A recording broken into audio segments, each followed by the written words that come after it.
Maths 2માં હવે મહાવરા સંગ્રહ 5.3 જોઈએ. ટેક્સ્ટબુકનું પેજ નંબર 69 જુઓ. એમાંથી પ્રશ્ન જુઓ. આમાં પણ લખેલા જ છે, છતાં ધ્યાન આપો. પહેલો, ચતુષ્કોણ એબીસીડી લંબચોરસ છે, તેના વિકર્ણો બિંદુઓમાં છેદે છે. જો એસી બરાબર 8 સેન્ટીમીટર તો બીઓ બરાબર કેટલા? જો ખૂણો સીએડી બરાબર 35°, તો ખૂણો એસીબી બરાબર કેટલા? તો પહેલાં શું આપ્યું છે એ જોઈએ અને પછી જવાબ જોઈએ. પહેલાં સમજી લો. ચતુષ્કોણ એબીસીડી લંબચોરસ કીધો છે એટલે આપણે આકૃતિ દોરી. ચતુષ્કોણ એબીસીડી લંબચોરસ દોર્યો. આ અહીંયા આગળ બતાવે છે ચતુષ્કોણ એબીસીડી આપણે લંબચોરસ દોર્યો. લંબચોરસ દોર્યો છે એટલે આપણે દરેક ખૂણા કાટખૂણા બતાવ્યા છે અને પછી વિકર્ણોની વાત કરી છે કે તેના વિકર્ણો બિંદુઓમાં છેદે છે. એટલે આપણે વિકર્ણ એસી અને વિકર્ણ બીડી દોરી દીધો જે બિંદુઓમાં છેદે છે. હવે એસી એટલે વિકર્ણ એસીનું માપ આપ્યું આપણને 8. તો આપણને પૂછ્યું છે બીઓ. બીઓ એટલે ફક્ત આટલો જ ભાગ આપણને પૂછ્યો છે. કયો પૂછ્યો છે? ધ્યાન આપો. બીઓ એટલે ફક્ત આટલો જ ભાગ આપણને પૂછ્યો છે. તો પહેલાં કેવી રીતે મળશે? અને ત્યાર પછી ખૂણો સીએડી. સીએડી એટલે આ ખૂણો 35° આપણને આપ્યો છે. તો એના ઉપરથી આપણે એસીબી એટલે આ ખૂણાનું માપ શોધવાનું છે. તો હવે જોઈએ. લંબચોરસ છે એટલે પહેલો ગુણધર્મ, લંબચોરસના વિકર્ણો પરસ્પર એકરૂપ હોય છે. એટલે એસી બરાબર બીડી. એસી બરાબર બીડી જો થતું હોય તો આપણને શું મળશે? એસી બરાબર બીડી. એસીનું માપ 8 તો બીડીનું માપ પણ 8 અને પરસ્પર દુભાગે છે. એકરૂપ પણ હોય છે અને પરસ્પર દુભાગે છે. તો પછી બીડીના બે અડધા અડધા ભાગ થશે. તો બીઓ બરાબર હાફ બીડી એટલે કે બીઓ બરાબર હાફ ગુણ્યા 8 એટલે 4 સેન્ટીમીટર આપણને મળશે. હવે બીજું, લંબચોરસ છે એટલે સામસામેની બાજુઓ સમાંતર, કારણ કે લંબચોરસ એ સમાંતરભુજ ચતુષ્કોણ પણ છે. તો અહીં આગળ આપણને રેખ એડી સમાંતર રેખ બીસી મળે. તો એને આધારે આ જે બે ખૂણા છે, ખૂણો એ કયો આપ્યો છે આપણને? સીએડી. સીએડી એટલે ડીએસી લખીએ કે સીએડી. આ ખૂણો ડીએસી અને ખૂણો એસીબી. આ બંને ખૂણા વ્યુત્ક્રમ કોણો થશે. ખૂણો ડીએસી અને ખૂણો એસીબી આ બે વ્યુત્ક્રમ કોણો થાય. આનું માપ 35 તો એસીબીનું માપ પણ 35 થશે. એટલે આ પ્રમાણે આપણને જવાબ મળે. એટલે ગુણધર્મ આપણને ખબર હોવા જોઈએ. પહેલો ગુણધર્મ, લંબચોરસના વિકર્ણો એકરૂપ એટલે એસી બરાબર બીડી. અને પછી વિકર્ણો પરસ્પર દુભાગે એટલે બીડી મળ્યું, એના પરથી બીઓ એનું અડધું. અને ત્યાર પછી સામસામેની બાજુઓ સમાંતર એટલે અહીંયા આપણને ઝેડમાં વ્યુત્ક્રમ કોણો મળે છે. તો જોઈ લો, બાજુમાં આપણે જવાબ લખ્યા છે. લંબચોરસના વિકર્ણો એકરૂપ, બીડી ઇઝ ઇક્વલ ટુ એસી. બીડી બરાબર 8 તો બીઓ બરાબર હાફ બીડી. લંબચોરસના વિકર્ણો પરસ્પર દુભાગે એટલે આપણને એક એક ગુણધર્મ મળતો જાય. તો બીઓ બરાબર હાફ બીડી, હાફ ઇન્ટુ 8 એટલે 4 સેન્ટીમીટર. પછી એડી સમાંતર બીસી, સામસામેની બાજુઓ સમાંતર હોય છે અને રેખા એસી તેની છેદિકા છે. માટે શું થાય? રેખા એસી છેદિકા હોય તો ખૂણો ડીએસી એકરૂપ ખૂણો એસીબી વ્યુત્ક્રમ કોણો તમને આકૃતિમાં બતાવ્યું છે. છતાં ફરીથી એકવાર અહીં આગળ બતાવી દઉં. ધારો કે આ તમારો લંબચોરસ, આ આપણું એસી અને આ બીડી. તો ખૂણો ડીએસી એટલે આ ખૂણો એકરૂપ ખૂણો એસીબી, કારણ કે આ બંને બાજુઓ સમાંતર થાય એટલે આ વ્યુત્ક્રમ કોણો થશે. ડીએસી 35 તો એસીબી પણ 35. આપણે જોઈ લીધું છે. બીજો દાખલો. બીજા દાખલાની રકમ શું કહે છે? ચતુષ્કોણ PQRS એ સમભુજ ચતુષ્કોણ છે. જો PQ બરાબર 7.5 સેન્ટીમીટર તો QR બરાબર કેટલા? જો ખૂણો QPS બરાબર 75° તો ખૂણો PQR બરાબર કેટલા? અને ખૂણો SRQ બરાબર કેટલા? પહેલાં તો સમભુજ ચતુષ્કોણ છે એટલે એની આકૃતિ દોરીએ અને ત્યાર પછી સમજીએ. તો જુઓ, ચતુષ્કોણ PQRS. અહીંયા આપણે ચતુષ્કોણ દોર્યો. સમભુજ ચતુષ્કોણ આપણે કોઈપણ રીતે આ રીતે પણ દોરી શકીએ અથવા સામાન્ય ચતુષ્કોણની જેમ આપણે આ પ્રમાણે પણ ચતુષ્કોણ દોરી શકીએ છીએ. ફક્ત સમભુજ ચતુષ્કોણ એટલે ચારે બાજુઓ એકરૂપ આવે એ રીતે આપણે દોરવાનું છે. તો અહીંયા આપણે આપણી સામાન્ય પદ્ધતિ પ્રમાણે ચતુષ્કોણ દોર્યો છે. સમભુજ ચતુષ્કોણ PQRS નામ આપી દીધા આપણે, PQRS. હવે સમભુજ ચતુષ્કોણની બધી બાજુઓ એકરૂપ એટલે જુઓ, સરખી નિશાનીઓ બતાવી છે. એને આધારે આપણને PQનું માપ આપ્યું છે અને QR પૂછ્યું તો PQ બરાબર QR. PQ માપ 7.5 તો QR પણ 7.5 સેન્ટીમીટર એટલે PQ બરાબર QR સેમ માપ થશે. હવે આપણને કીધું ખૂણો QPS એટલે કયો ખૂણો એ જુઓ. QPS એ 75 ડિગ્રી. તો આપણને બીજો કયો ખૂણો પૂછ્યો છે, ખૂણો PQR એટલે આ ખૂણો આપણને પૂછ્યો. તો સમભુજ ચતુષ્કોણમાં પાસેના ખૂણા પૂરક હોય છે. તો સમભુજ ચતુષ્કોણના પાસેના ખૂણા પૂરક, તો ખૂણો QPS વત્તા ખૂણો PQR જે શોધવાનો છે આપણે પહેલો. બેનો સરવાળો બરાબર 180. તો QPSનું માપ 75 વત્તા PQR બરાબર 180. બાદ કરો. PQR બરાબર 180 ઓછા 75 તો 105 ડિગ્રી આપણને મળશે. એટલે આ ખૂણો 105 ખૂણો PQR. અને પછી બીજો પૂછ્યો ખૂણો SRQ.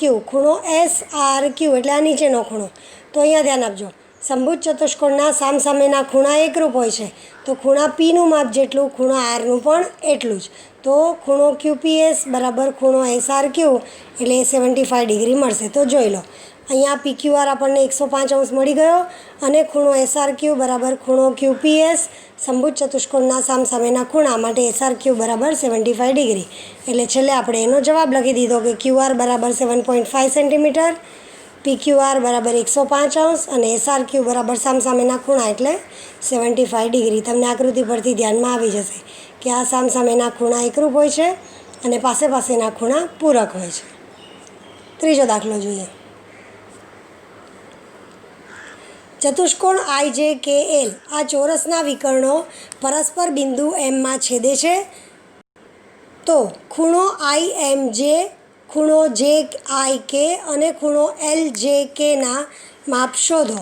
તો પહેલો તો આપણને વિકર્ણ આપ્યો છે ચોરસ, એટલે આપણે ચોરસ દોરીએ. તો અહીંયા આગળ આપણે ચોરસ દોર્યો છે. રકમ હવે તમે તમારી ચોપડીમાં જોજો.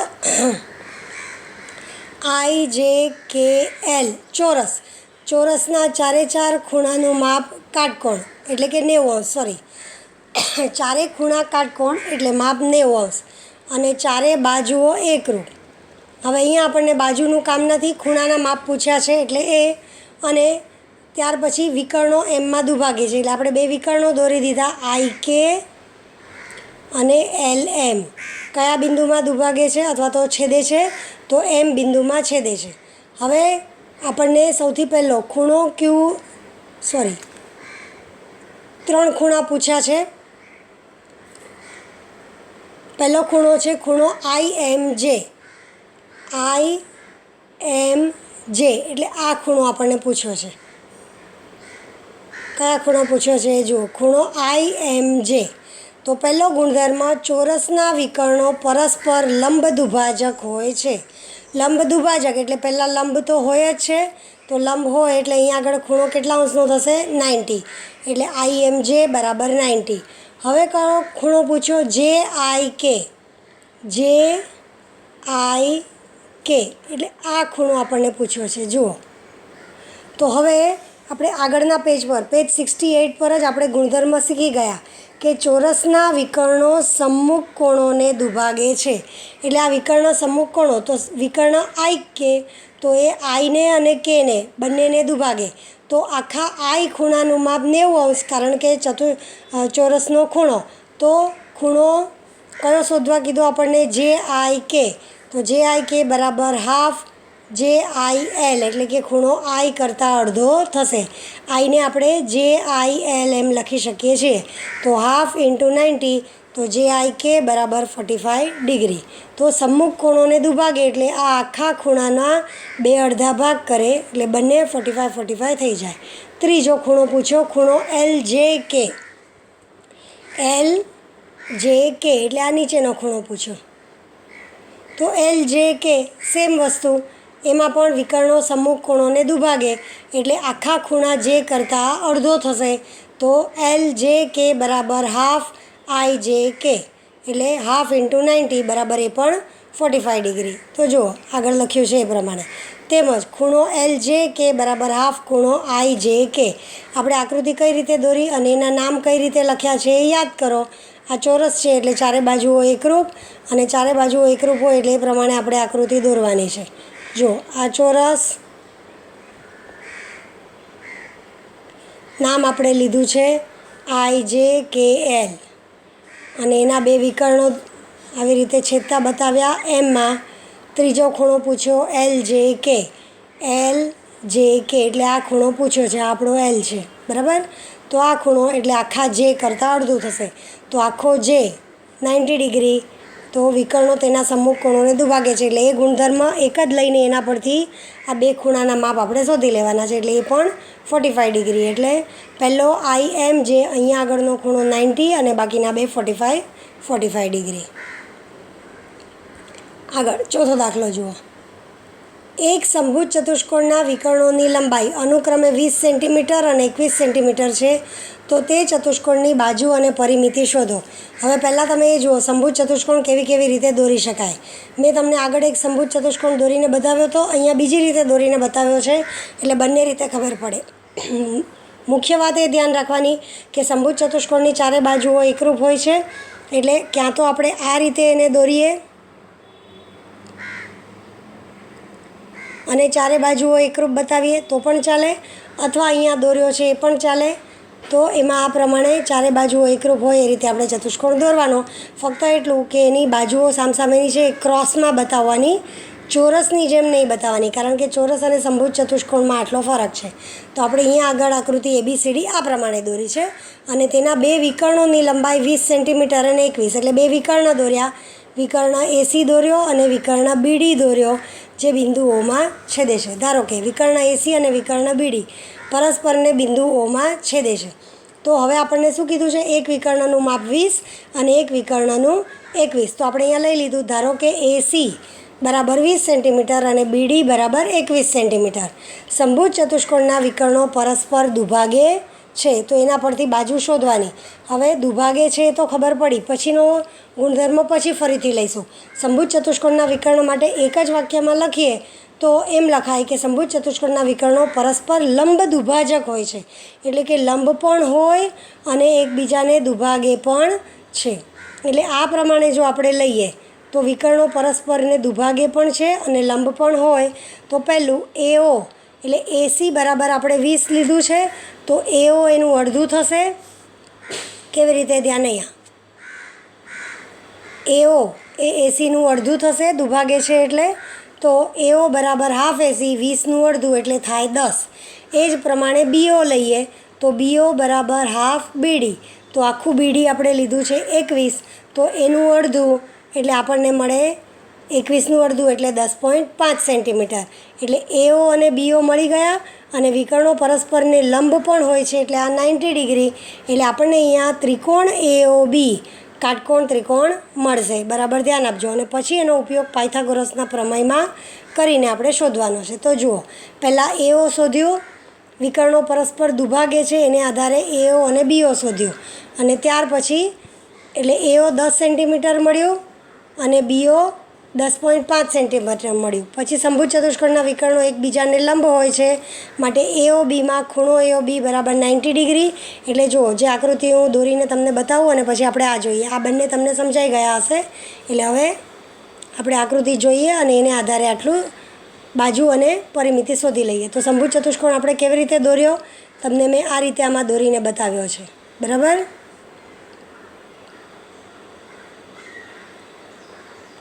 અને આપણે લીધો છે ABCD અને વિકર્ણો એકબીજાને AC અને BD O બિંદુમાં છેદે છે. તો પરસ્પરને લંબ દુભાજક હોય છે. તો એ પરસ્પરને લંબ દુભાજક હોય એને આધારે હવે આપણે આ ગુણધર્મ જોઈ લઈએ. AO અને BO શોધી લીધું આપણે.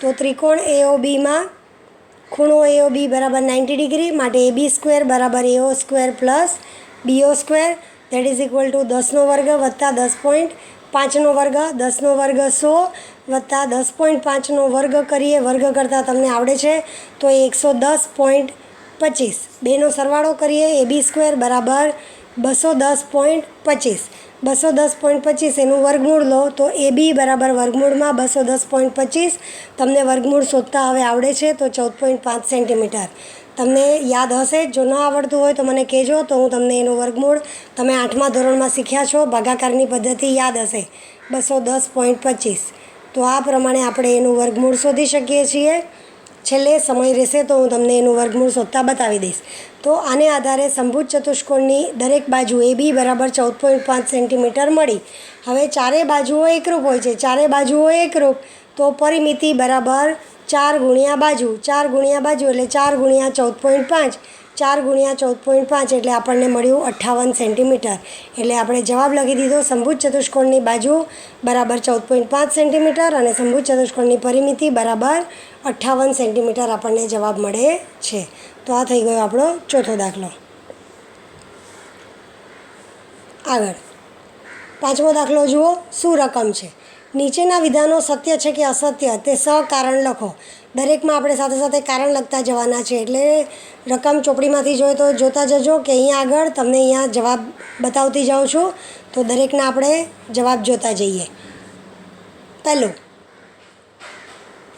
દરેક સમાંતરભુજ ચતુષ્કોણ સમભુજ હોય છે શું કહેવા માંગે છે કે આ સમાંતરભુજ ચતુષ્કોણ એ સમભુજ હોય છે તો આ વાક્ય કેવું થશે ખોટું કેમ ખોટું કારણ કે સમભુજ ચતુષ્કોણની બધી બાજુઓ એકરૂપ હોય છે જ્યારે સમાંતર બાજુ ચતુષ્કોણની ફક્ત સામસામેની બાજુઓ જ એકરૂપ હોય છે એટલે દરેક સમાંતરભુજ ચતુષ્કોણ સમભુજ હોતો નથી એટલે આપણને આ જે વિધાન આપ્યું હતું એ કેવું છે ખોટું બીજું જુઓ દરેક સમભુજ ચતુષ્કોણ લંબચોરસ હોય છે સમભુજ ચતુષ્કોણ હવે એટલે આપણને આકૃતિ ખબર છે હમણાં જ આપણે જોઈ ગયા તો સમભુજ ચતુષ્કોણની બધી બાજુઓ એકરૂપ પણ તેના બધા ખૂણા એકરૂપ હોતા નથી જ્યારે લંબચોરસના બધા ખૂણા કેવા હોય છે કાટકોણ એટલે આ વિધાન પણ કેવું છે ખોટું કારણ કે લંબચોરસના બધા ખૂણા કાટકોણ હોય છે જ્યારે સમભુજ ચતુષ્કોણના બધા ખૂણા કાટકોણ હોય એવું જરૂરી નથી તે ઉપરાંત લંબચોરસની સામસામેની બાજુ એકરૂપ હોય છે જ્યારે સમભુજ ચતુષ્કોણની બધી બાજુઓ એકરૂપ હોય છે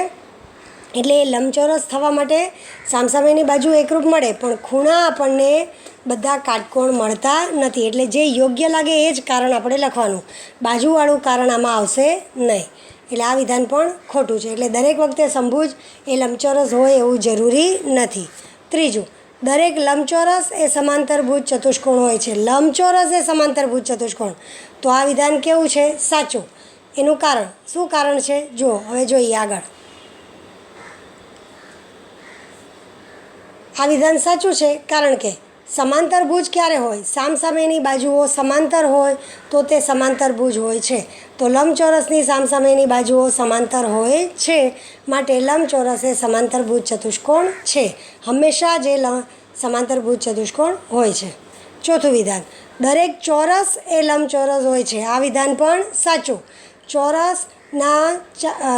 ચોરસના ચારે ખૂણા કાટકોણ હોય એટલે લંબચોરસ થઈ જાય છે એની મેળે જ કારણ કે આપણે લંબચોરસની વ્યાખ્યા શું જોઈ જો ચતુષ્કોણના ચારે ખૂણા કાટકોણ તો એ લંબચોરસ તો ચોરસના બધા ખૂણા કાટકોણ હોય જ છે તેથી એ લંબચોરસ પણ હોય છે માટે આ વિધાન સાચું છે પાંચમું દરેક ચોરસ એ સમભુજ ચતુષ્કોણ હોય છે ચોરસ એ સમભુજ ચતુષ્કોણ હોય છે તો આ વિધાન પણ સાચું છે કેમ સમભુજ ચતુષ્કોણની વ્યાખ્યા જુઓ જો ચતુષ્કોણની ચારે બાજુઓ એકરૂપ હોય ચતુષ્કોણની ચારે બાજુઓ એકરૂપ તો એ સમભુજ તો ચોરસની ચારે બાજુઓ એકરૂપ હોય છે ઉપરથી એવું હોય કે સમભુજ ચતુષ્કોણના તો સામસામેના ખૂણા જ એકરૂપ હોય જ્યારે ચોરસના તો બધા જ ખૂણા એકરૂપ હોય એટલે સમભુજ ચતુષ્કોણ એની મેળે થઈ જાય છે એટલે તેથી તે સમભુજ ચતુષ્કોણ હોય છે છઠ્ઠું દરેક સમાંતરભુજ ચતુષ્કોણ લંબચોરસ હોય છે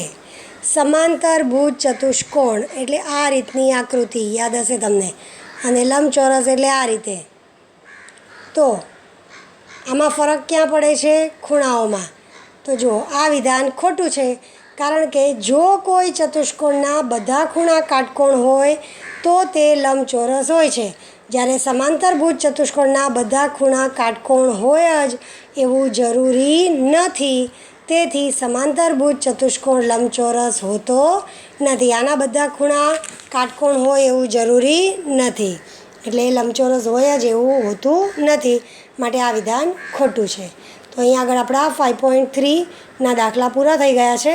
હવે આપણે ગયા વખતે શું કર્યું હતું, 5.3ની આગળના બધા પ્રમેય જોઈ લીધા હતા અને 5.3 પછી સમલંબ ચતુષ્કોણ છે એ પણ આપણે શીખી લીધું હતું. સમદ્વિભુજ સમલંબ પણ જોઈ લીધું અને ત્યાર પછી ગણેલા ઉદાહરણ પણ જોઈ લીધા હતા. એટલે હવે આપણે સીધું મહાવરા સંગ્રહ 5.4 જોઈએ. તો તમારી ટેક્સ્ટબુકનું પેજ નંબર 71 કાઢો, જેમાં મહાવરા સંગ્રહ 5.4 છે. 5.4માં મેં તમને ટીક કરાવ્યું હતું કે ત્રીજો દાખલો આપણે કરવાની જરૂર નથી, પહેલો અને બીજો. તો આપણે 2 દાખલા જોઈ લઈએ. પહેલા દાખલાની રકમ જુઓ. ચતુષ્કોણ IJKLમાં બાજુ IJ સમાંતર બાજુ KL છે, તેમજ ખૂણો I બરાબર 108°, ખૂણો K બરાબર 53 ડિગ્રી છે. તો ખૂણો J અને ખૂણા Lના માપ શોધો. તો હવે રકમ તમારી ચોપડીમાંથી જોજો. અહીંયા પહેલાં આકૃતિ આપણે સમજી લઈએ. આકૃતિમાં શું કીધું, ચતુષ્કોણ IJKLમાં બાજુ IJ સમાંતર બાજુ KL, એનો અર્થ એમ કે એક જ જોડ સમાંતર છે. તો આપણે સમલંબ ચતુષ્કોણની આકૃતિ દોરવાની. સમલંબ ચતુષ્કોણ ખબર છે, એક જ બાજુની સામસામેની જોડ સમાંતર, બાકીની 2 માટે કંઈ કહેવામાં નથી આવ્યું. હવે એમાંથી આપણને એમ કીધું કે I બરાબર 108 એટલે ગુરુકોણ. તો આપણે એ પ્રમાણે નામ લખવાનું. નામ આપ્યો ચતુષ્કોણનું IJKL, તો અહીંયા ગુરુકોણ છે એટલે પહેલાં આપણે અહીંયા ગુરુકોણ એટલે I નામ આપી દીધું અને પછી કન્ટિન્યુઅસ નામ લખો IJKL, આ પ્રમાણે નામ લખ્યું. ખૂણા Iનું માપ 108 અને જે, તો I પછી જે અહીંયા પણ તમે લઈ શકો છો નીચે, અને જે અહીંયા બાજુમાં લીધો છે એ પ્રમાણે લો તો પણ ચાલે. અને ખૂણા Kનું માપ આપ્યું છે 53, તો આપણને જે અને Lના માપ શોધવા કીધા છે. તો જુઓ, સમાંતર બાજુ આપી છે IJ સમાંતર LK આપી દીધું. હવે પહેલી વાર આપણે બાજુ IL એટલે કે રેખા ILને છેદિકા લઈએ. રેખા ILને છેદિકા લઈએ તો ખૂણો I અને ખૂણો L અંતઃકોણો થશે. તો અંતઃકોણો કેવા હોય છે, પૂરક. તો ખૂણો I વત્તા ખૂણો L બરાબર 180°. તો 108 વત્તા L બરાબર 180°. 180માંથી 108 ગયા એટલે Lનું માપ મળશે આપણને 72°. બરાબર. હવે સેમ IJ સમાંતર LK, અને હવે આપણે એની છેદિકા લેવાની JK. છેદિકા JK લીધી તો ખૂણો J અને ખૂણો K એ બંને અંતઃકોણો થશે. આ ખૂણો અને ખૂણો K અંતઃકોણો. તો ખૂણો J વત્તા ખૂણો K બરાબર 180°. 180માંથી 53 ગયા એટલે આપણને 127°. એ રીતે આપણને જેનું માપ પણ મળી જશે. આ પ્રમાણે આપણે 2 ખૂણાના માપ શોધવાના છે. તો જુઓ, બાજુમાં આવે રીત પર ધ્યાન આપો. આકૃતિ તમને અહીંયા દેખાય જ છે એટલે ઇઝીલી સમજાશે. રેખ IJ ઉપરની બાજુ, રેખ IJ સમાંતર રેખ KL, આ 2 સમાંતર, અને IL પહેલાં ડાબી બાજુની IL આપણે એની છેદિકા લીધી. તો I પ્લસ L બરાબર 180°. 108 વત્તા L બરાબર 180, માટે ખૂણો L બરાબર 180 ઓછા 108 એટલે કેટલા મળશે તમને, 72. ફરીથી IJ સમાંતર KL, અને હવે JK આપણે એની છેદિકા લીધી. જુઓ, JK છેદિકા લીધી તો આપણને J અને K અંતઃકોણો મળશે. તો જુઓ, K પ્લસ J, ખૂણો K વત્તા ખૂણો J બરાબર 180. હવે તમને સમજાશે, સીધું રીત જોઈ લો. ખૂણો K વત્તા ખૂણો J બરાબર 180, તો 53° વત્તા J બરાબર 180, માટે J બરાબર 180 ઓછા 53 માટે J બરાબર 127° મળશે. એટલે 2 ખૂણા મળી ગયા. ખૂણો L બરાબર 72 અને ખૂણો J બરાબર 127°. આ તમારી આકૃતિ જે આપણે લીધી હતી. I પછી અહીંયા આગળ મેં જે લીધું હતું K અને L, કોઈ પણ રીતે લઈ શકો. એટલે J અને આ L અને J આપણને મળી ગયા. બીજો દાખલો જુઓ. બીજા દાખલામાં ચતુષ્કોણ ABCDમાં, હવે આ આપણો દાખલો જે છે એ ગણેલા ઉદાહરણને આધારે છે. એટલે આપણે આમાં અમુક બાબત સાબિત કરવાની અને ત્યાર પછી ખૂણાના માપ મેળવવાના. ચતુષ્કોણ ABCDમાં બાજુ BC સમાંતર બાજુ AD છે, તેમજ બાજુ AB એકરૂપ બાજુ DC છે. ખૂણો A બરાબર 72° હોય તો ખૂણો B અને ખૂણો D શોધો. હવે આમાં જે પહેલાં આકૃતિ દોરીએ, જે દોરી છે એ સમજી લો. ચતુષ્કોણ ABCDમાં બાજુ BC સમાંતર બાજુ AD એક જ જોડ સમાંતર આપી એટલે સમજી લેવાનું કે સમલંબ ચતુષ્કોણ છે. અને બાજુ AB એકરૂપ બાજુ DC એટલે બીજી જોડ જે સમાંતર આપી એ સિવાયની બીજી જોડ એકરૂપ આપી એટલે સમદ્વિભુજ સમલંબ ચતુષ્કોણ છે. તો આકૃતિ દોરીએ. હવે અહીંયા આકૃતિમાં પાછું શું ધ્યાન આપવાનું? ખૂણો A બરાબર 72 એટલે કે એનું માપ લઘુકોણ 72 છે એટલે 90 અંશ કરતાં ઓછું છે. એટલે પહેલાં આપણે સમલંબ ચતુષ્કોણ દોરી દીધો. હવે નામ ABCD તો એ ક્યાં આગળ લખવાનો કે જ્યાં આપણને લઘુકોણ, તો જુઓ B ગુરુકોણ દેખાય છે એટલે A લઘુકોણ જ્યાં દેખાય તો અહીંયા આગળ આપણે A લખ્યું, પછી તમે કોઈ પણ રીતે ABCD લખી શકો. હવે એમાં તો ABCD આ પ્રમાણે નામ લખ્યું. હવે બાજુ AB, હવે આમાં પાછું ધ્યાન રાખવાનું કે B અહીંયા આગળ કેમ ન લીધું, નીચે કેમ ન લીધું? કારણ કે AB એકરૂપ DC આપ્યું છે. સમાંતર બાજુ કઈ આપી? AD અને BC એટલે A નીચે લખ્યું તો અહીંયા D જ આવવું જોઈએ અને B ઉપર આવે તો જ BC સમાંતર AD થાય. એટલે આપણે B ક્યાં લખવાનું એ ધ્યાનથી માપ પરથી જોવાનું અને પછી આગળ દાખલો કરવાનો, નહીંતર દાખલો ખોટો પડે. એટલે આ પ્રમાણે આપણે AD સમાંતર BC એટલે A નીચે લીધું તો D પણ નીચે અને પછી કન્ટિન્યુઅસ પ્રમાણે B અને C. તો AB એકરૂપ CD એ આપેલું છે એટલે આ બે એકરૂપ લઈ લીધા. એ 72 આપ્યું તો ખૂણો B અને ખૂણો D આપણે શોધવાનો છે.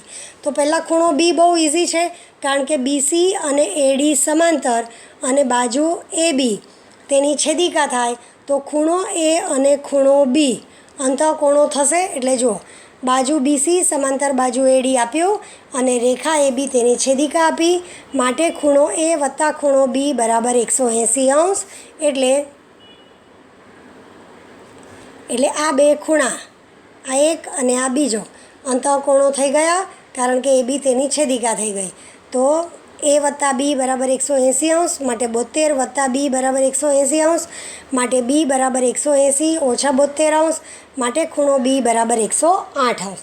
ખૂણો B તો આપણને 108 મળી ગયો. હવે C શોધવાનો છે, D શોધવાનો છે. તો D આપણને એમને મળશે નહીં. હવે આપણે ગણેલા ઉદાહરણમાં એવું જોઈ લીધું કે જો સમલંબ ચતુષ્કોણની અસમાંતર બાજુઓ એકરૂપ હોય તો તેના પાયાના ખૂણા એકરૂપ થાય છે. પણ એ પ્રમેય નહોતો, એ ગણેલા ઉદાહરણમાં સાબિત કર્યું હતું. એટલે અહીંયા પણ આપણે એને સાબિત કરવું પડશે અને પછી માપ લખવા પડશે. તો એ સાબિત કરવા માટે આપણે એક રચના લેવાની છે. રચના શું લેવાની છે? જુઓ કે બિંદુ Cમાંથી બાજુ BAને સમાંતર, બિંદુ C એમાંથી આ બાજુ BA એને સમાંતર રેખા દોરી જે બાજુ ADને P બિંદુમાં છેદે છે. એટલે કે BA સમાંતર CP આપણે દોરવાનું છે. એટલે આ રચના આપણે કરી. હવે આગળ આપણે પ્રમેય જોઈએ. એ પ્રમેય જોવા માટે પહેલાં હું આકૃતિ પરથી તમને સમજાવી દઉં છું. એ સમજાવ્યા પછી આપણે આખું સાબિતી આમાંથી જોઈ લઈશું. પહેલાં આકૃતિ પરથી સાબિતી બરાબર સમજી લો. શું કર્યું? જુઓ, બિંદુ Cમાંથી રેખ BAને સમાંતર રેખા દોરી અથવા સમાંતર રેખાખંડ દોર્યો જે બાજુ ADને બિંદુ Pમાં છેદે છે. ગણેલા ઉદાહરણ જેવું જ છે. એટલે કે BA સમાંતર CP મળી ગયું. તો હવે તમારું ગણેલું ઉદાહરણ યાદ કરો. હવે અહીંયા કયો ચતુષ્કોણ લેવાનો? તો હવે આપણે ચતુષ્કોણ લેવાનો ABCP. કયો ચતુષ્કોણ? જુઓ લખું છું, ABCP સમાંતર ભુજ ચતુષ્કોણ થશે. કેવી રીતે? BC સમાંતર AP થશે કારણ કે BC સમાંતર AD આપેલું છે અને A'P'D આપણે AD પર P બિંદુ લીધું છે. બરાબર, AD પર P બિંદુ લીધું છે એટલે A'P'D થઈ ગયું. એટલે BC સમાંતર AP અને BA સમાંતર CP એ આપણે રચના કરી. તો ચતુષ્કોણ ABCP સમાંતર ભુજ ચતુષ્કોણ થઈ ગયો. હવે સમાંતર ભુજ ચતુષ્કોણ થાય અને આ આખી રેખા છે તો ખૂણો A એટલે કે BAP અને ખૂણો CPD આ બે ખૂણા સંગત કોણો થશે. બરાબર, હવે સંગત કોણો થયા. હવે ધ્યાન આપજો બરાબર. પક્ષમાં શું આપ્યું છે? આ બે સંગત કોણો થયા અને ઉપરાંતમાં પક્ષની વાત પછી આ આપણને સમાંતરભુજ ચતુષ્કોણ મળ્યો. સમાંતરભુજ ચતુષ્કોણની સામસામેની બાજુ એકરૂપ એટલે BA એકરૂપ CP પણ થાય. તો BA એકરૂપ આપણને CP મળી ગયું. પણ પક્ષમાં શું આપ્યું? BA એકરૂપ CD છે.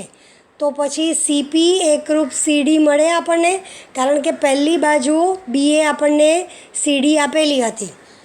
BA એકરૂપ CP આપણને મળી, તો CP એકરૂપ CD થઈ જાય.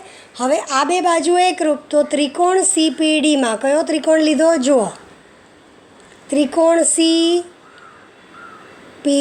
હવે આ ત્રિકોણ આપણને મળે છે, જેમાં CP એકરૂપ CD મળી ગયું. બે બાજુ એકરૂપ, તો તેના સામસામેના ખૂણા એકરૂપ થઈ જાય. તો ખૂણો CPD એકરૂપ ખૂણો CDP. બરાબર. પણ ખૂણો CPD એ કોને એકરૂપ લીધો છે આપણે? BAPને, સંગત કોણોને આધારે. તો પછી ખૂણો BAP એકરૂપ ખૂણો CDP આપણને મળી જાય. હવે આ બે ખૂણા આપણને મળી ગયા. હવે એને આપણે આખા નામથી લખીએ, માટે ખૂણો BAP લખો કે ખૂણો BAD. એટલે ખૂણો BAD એકરૂપ જે CDP લખ્યું એને બદલે ખૂણો CDA. બરાબર. કારણ કે A', P', D છે. અહીંયા આગળ જ આપણે જોઈ લીધું છે A', P', D. માટે ખૂણો A અને ખૂણો D એકરૂપ મળી ગયા.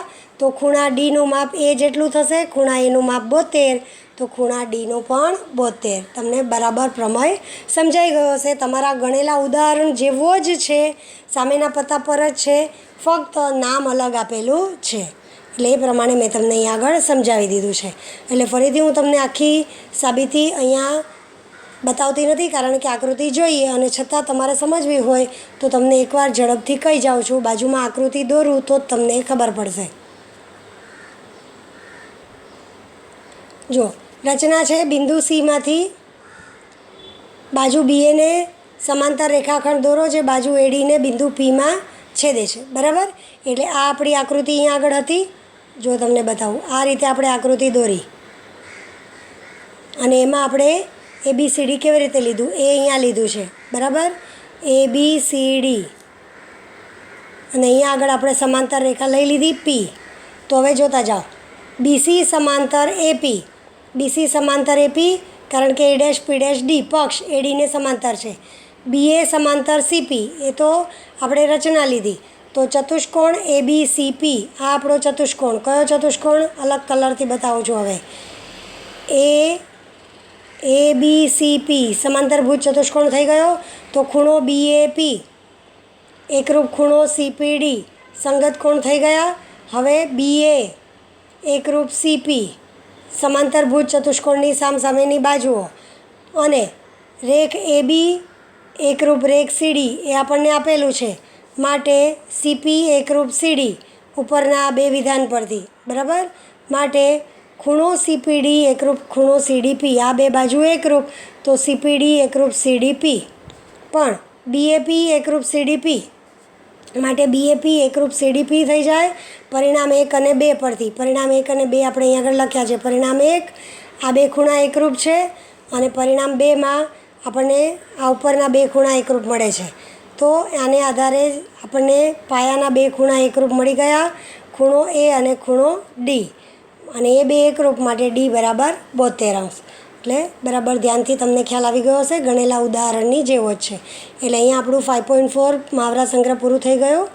આજે અહીંયા સુધી રાખીએ, પછી નેક્સ્ટ ટાઈમ નવા પ્રમેય જોઈશું. Thank you.